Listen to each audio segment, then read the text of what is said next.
Hi guys, so if you follow me on Twitter, you probably know that a few weeks ago I had to do a survey for my bilingualism class, and I actually posted the link to that on Twitter because I was looking for people to answer, and the topic the survey was on was native speaker, and actually I thought it would be quite interesting to kind of transfer this discussion over to my YouTube channel and to just, I don't know, get some ideas rolling, because I think this is a very interesting topic and I'd love to hear what you guys think about it.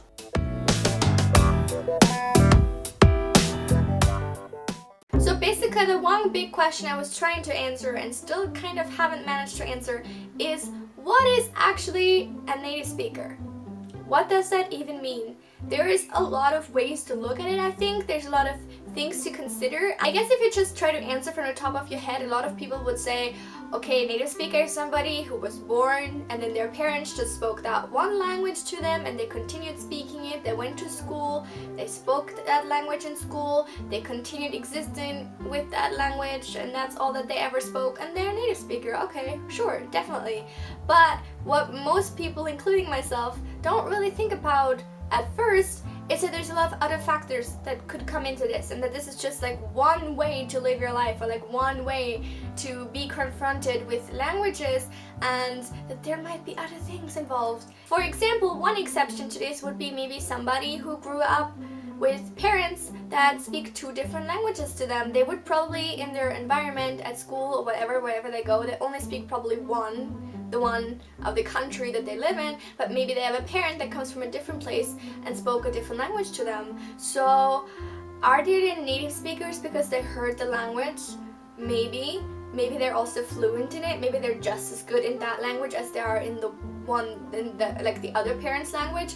But maybe what if they're not?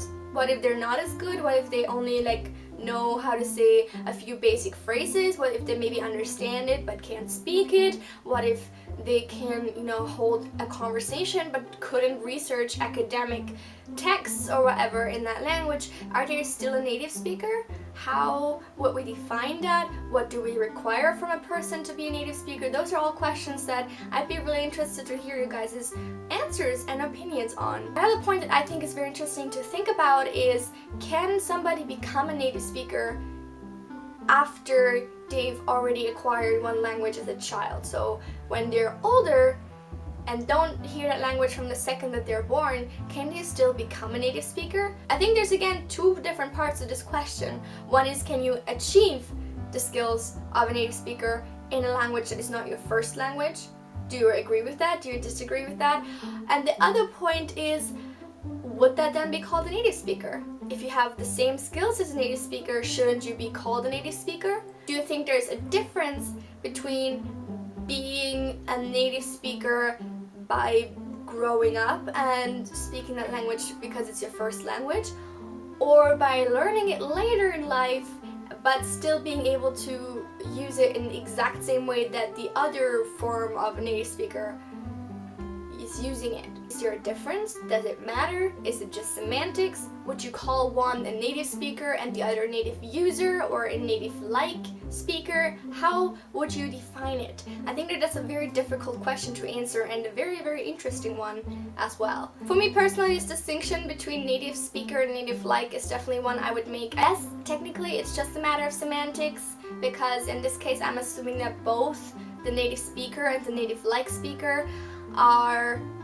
equal in their skills. I do think, however, that it is important to use two different words for these two people, because native speaker and native-like, it doesn't say anything about the skill. We're assuming the skill is the same, so it doesn't discriminate in terms of skill. It just discriminates in terms of how you came to learn that language, and that's not necessarily a bad thing. Generally, in their language learning process, I think a lot of people always think about age as a very, very important factor. Actually, when I did this survey, a lot of people said that age was not that important to them. They did say that obviously the older you get, the more difficult it gets, but the vast majority thought that it is always possible to learn language regardless of age. I personally tend to agree with that. I think it is definitely possible to pick up a language at any point in your life.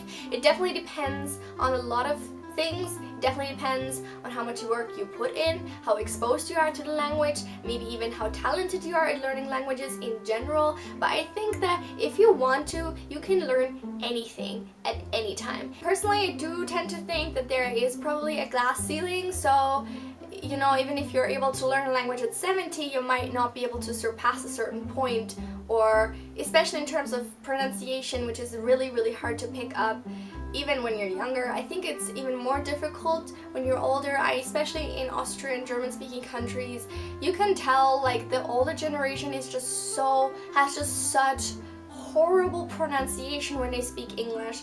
And I'm not saying it's everybody, and I'm not saying that the young people all like speak completely fluently or they sound native like or whatever, but there's definitely a difference in age, or like a difference that is noticeable, you know, and dividable by age. Another thing I think is interesting to think about is, what about once you have acquired those native like skills, can you lose them? Do you think if you stop using the language, if you move to a different country, you stop reading in that language, you stop speaking in that language, you completely disengage from it, are you gonna lose those skills? Are you gonna lose some skills? Are you gonna lose all of them? What is your opinion on that? What do you think happens? And can the same thing happen if you're a native speaker, if that's your first language? I'm even noticing this myself. I mean, I'm not about to stop being able to speak German, but I've definitely noticed that since I moved all of my reading into English and I've stopped reading in German completely, my style, my writing style has decreased massively, like enormously. When I was in school, I used to write really good essays, I used to get really great grades. My teachers would always tell me that I had a very good style of writing, that I was using interesting phrases and idioms, and that was just good with like the flow of words and stuff like that. All of that kind of came from reading so much. I grew up reading a lot. I read a lot always, but obviously when I was younger, I read only in German, so my German was fantastic. And I'm not saying I can't speak German anymore. Obviously I can't speak German and I can read German and I would understand anything, but I don't think at 22 I would be able to write the same essays that I was able to write at 15. I have lost that skill, and I do have that skill in English because I'm reading a lot in English. So my English writing skills are 100% better than my German writing skills because I don't write in German anymore and I don't read in German anymore. I only do those things in English. So I definitely think that like if you don't do something with your mother tongue or you're like a language you're native like in for an extended period of time, that's going to leave.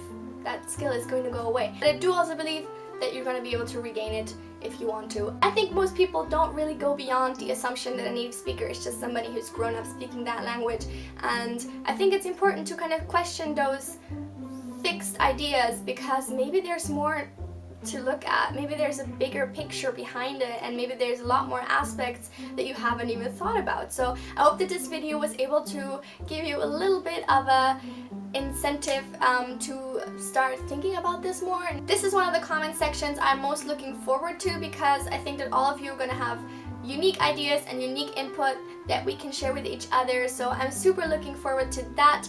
Thank you guys so much for watching this video. I hope you enjoyed it. If you did, please give it a thumbs up and click that subscribe button.